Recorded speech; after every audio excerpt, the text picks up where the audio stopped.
everyone, it's Brandy and you're watching Abstract Crafter. Today's video is a post review on the Riolis Diamond Mosaic kit that I had gotten not that long ago. So if you'd like to see how it turned out, what I thought about it, stay tuned and keep on watching.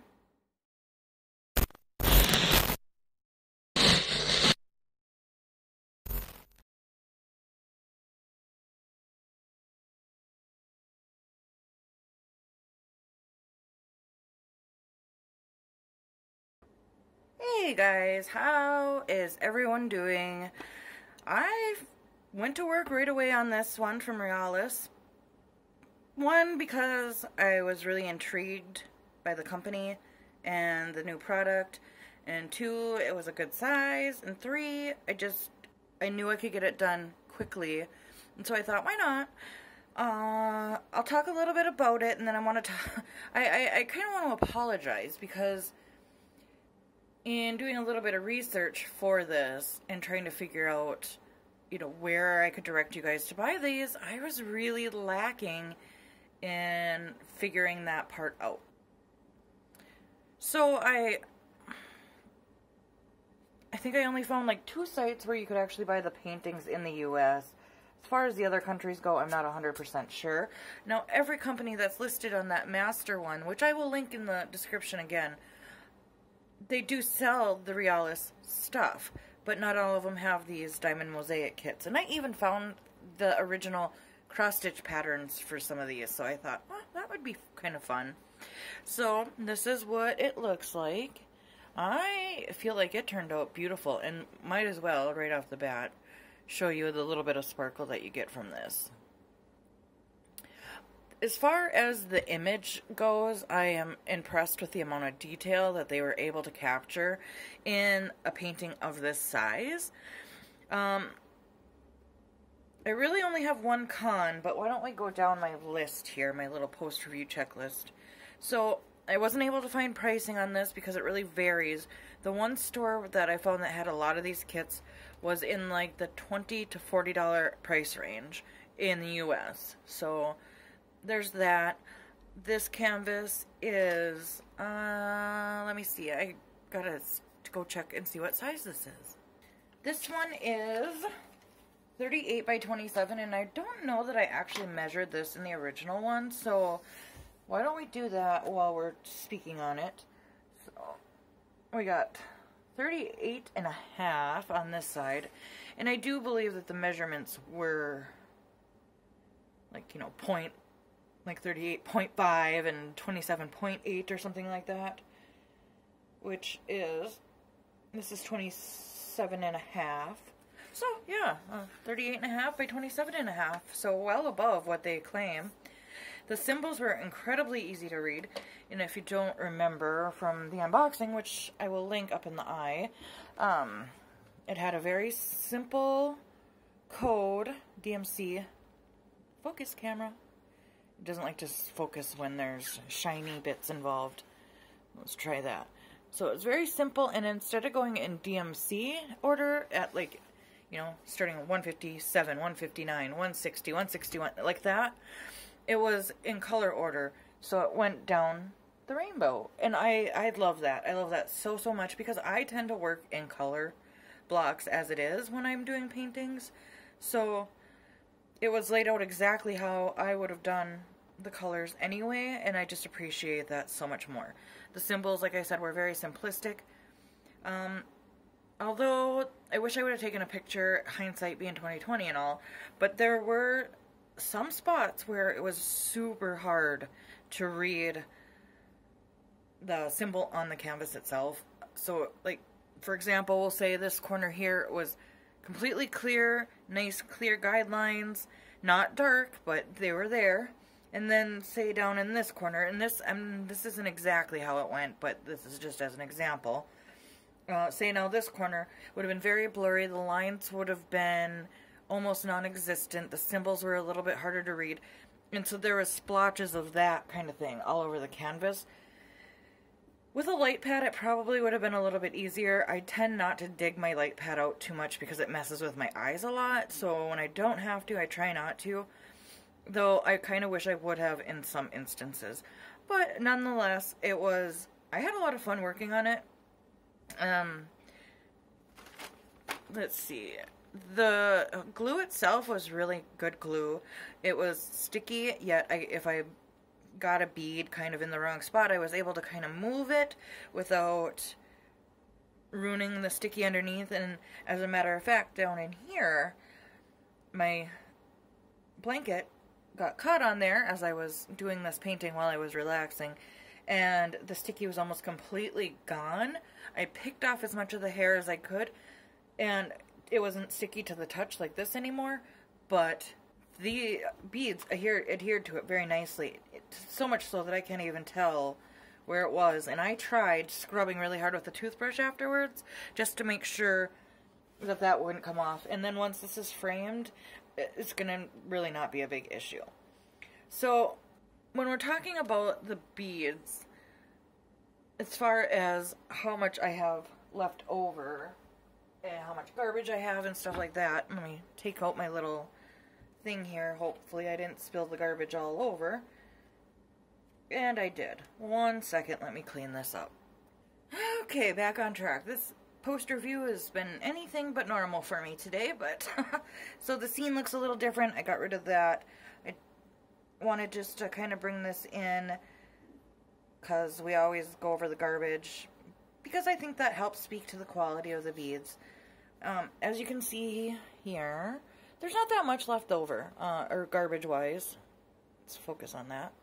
And the majority of it was just those like convex ones, concave ones, and holy ones. There's some little plastic bits, as you can see up in this corner of the tray up there.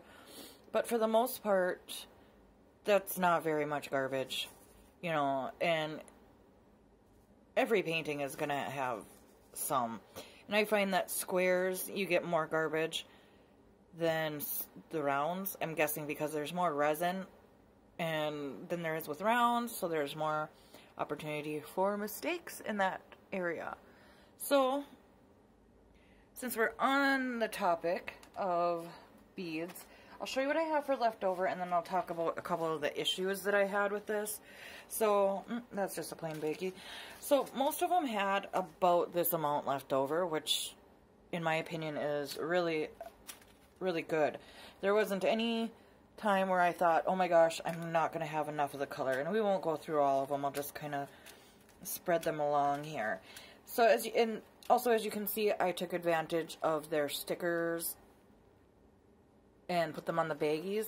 These baggies were so nice to work out of because they're very thick, nice material. This is kind of what you get when you pay for baggies. And please excuse my thumbnail there. I jammed it, and it is not doing well. It wants to fall off.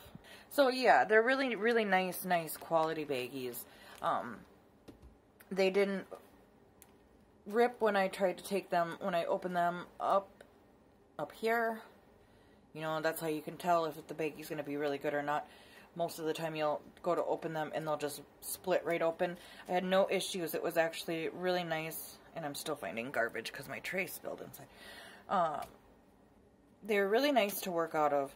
The colors were very nice, very vibrant, as you can see by the picture itself, how well that turned out, and the detail that they were able to sneak in there. I'm trying to see if it's, my camera's picking up. You can see it in the plate right here, the little flower decorations right there. And in person, I'll bring you up close so you can see it. You can see like flowers in the background, a lighter color, and that was part of the original picture, which I will also insert in just a moment so that you can see what those look like together. So obviously you can see that there's nothing wrong with the canvas. The issue I had on this side where it was bent, it's still a little bent, but it's flattened itself out for the most part, and framing it will completely flatten it. This is something that is very common that I find amongst all paintings from multiple companies, is that when it comes to squares anyway, I haven't picked up on any patterns with rounds, but certain colors, no matter what, no matter how good quality they are, tend to not fit right. I find it a lot in the 310s, 939, 823s, in the darker colors like that. But I also find it in these lighter colors in what you're seeing along the border. And just to give you an idea of what it is that I'm talking about, I'm sure it probably won't even translate, but there is quite a bit of gapping. It's not as bad as I've seen on other paintings, that's for sure. I've had much, much worse. But because it's a light color, and of course the camera's not gonna do me, you know, it's gonna make me a liar. But because it's a lighter color, it's a lot more obvious, just simply because it is so light and the color behind it is darker. And every time I think I see it and I want to come bring it up to show you, it disappears. So obviously it looks much better on camera. And like right there, you can see a little bit of the gapping, but it's not really bad. Obviously I'm looking really hard at it to be able to see that. So somebody just looking at it isn't going to be like, oh my god, your beads didn't fit right. And look, you can see that sparkle right there. When I cleaned this up with a baby wipe, when I was completed with it, there was no dirt that came off of it. So that was really impressive. That's not uncommon either. It's usually when you have a lot of really garbagey kind of beads that you get really dirty canvases. So, let's see. Overall experience working on this canvas, like I said, I had a lot of fun working on it. It was very quick transitions. And what I mean by that is, you know, you didn't spend a whole lot of time with one color. You were moving on pretty quickly. There was a little bit of confetti, as you can see down in here and in this grinder here. So, there was some confetti, but I think that's also what gives it such dimension and depth. Now, one thing I want to point out is these flowers. The oranges I used were pretty freaking bright oranges. But when you work together with all these reds, they balance each other out and to create this one just gorgeous color on the flowers. And just as an example, right here, 947, that's like almost like a hunting camo type orange.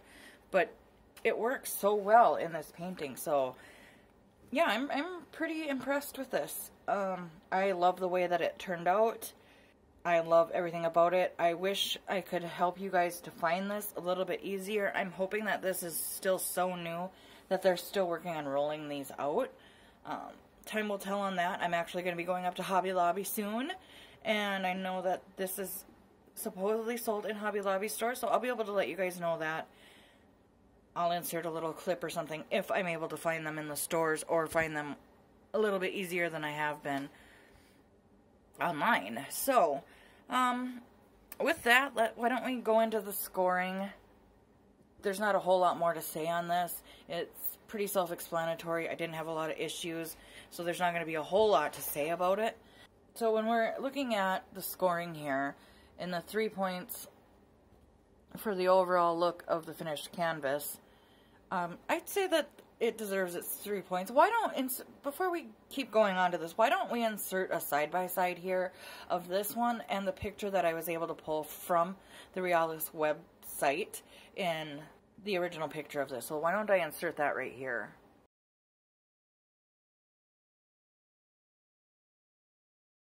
So, as you can see, as far as diamond paintings go, I think they did a really good job translating it. I really do. Especially, like, to give the plate a rounded look. That impresses me a lot. So, I think the finished canvas can get the whole 3 points. The bead quality, I will give it that, because there was very little garbage.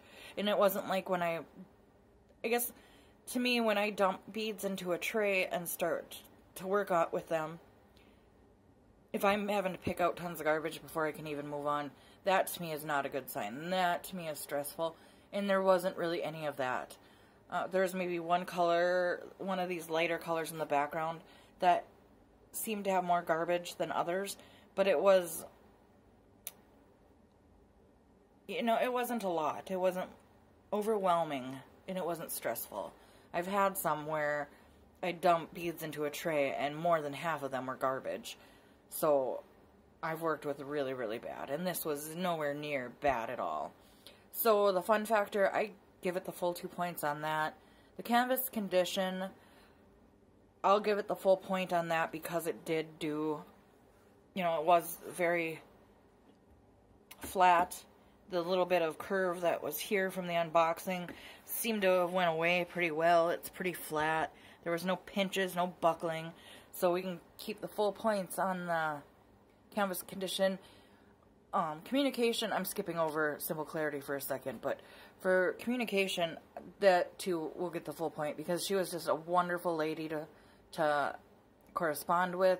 She got this out to me incredibly fast, which is why I also wanted to get this post review up fast, because I knew it wasn't easy. It wouldn't be easy for me to get a painting like this that quickly, and she really, you know, made that happen, and that I thought that was very kind. She could have just sent it off and not cared how long it took to get to me, but that wasn't the case. So speaking with her was really quite joyful. Now, when it comes to the Simple Clarity, that's where it's going to lose a half a point, because it was about half and half, with being very easy to read and then being very blurry and hard to read. Now, for somebody who doesn't want to have to use a light pad, that's something to take into consideration. There's a lot of people that do this hobby that don't buy all the extras like a lot of us do, you know. I even didn't use I've only used a light pad on a couple of canvases myself, and that was when I absolutely had no choice, or when I wasn't at my desk with my bright lights. So, it's not unusual that somebody wouldn't have a light pad, and it shouldn't be a necessary tool for diamond painting. It should just be something that enhances the experience. So, I don't use that. You know, the Simple Clarity is based on that before you use anything to enhance it. So, I'm going to take a half a point off. I would take the full point off, but I was still able to make out the symbols based on the color.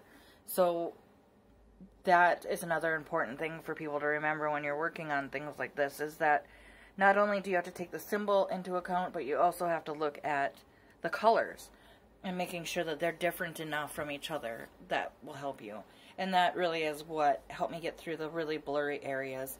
So I'm going to take a half a point off for Simple Clarity, which still leaves it at a 9.5 out of 10.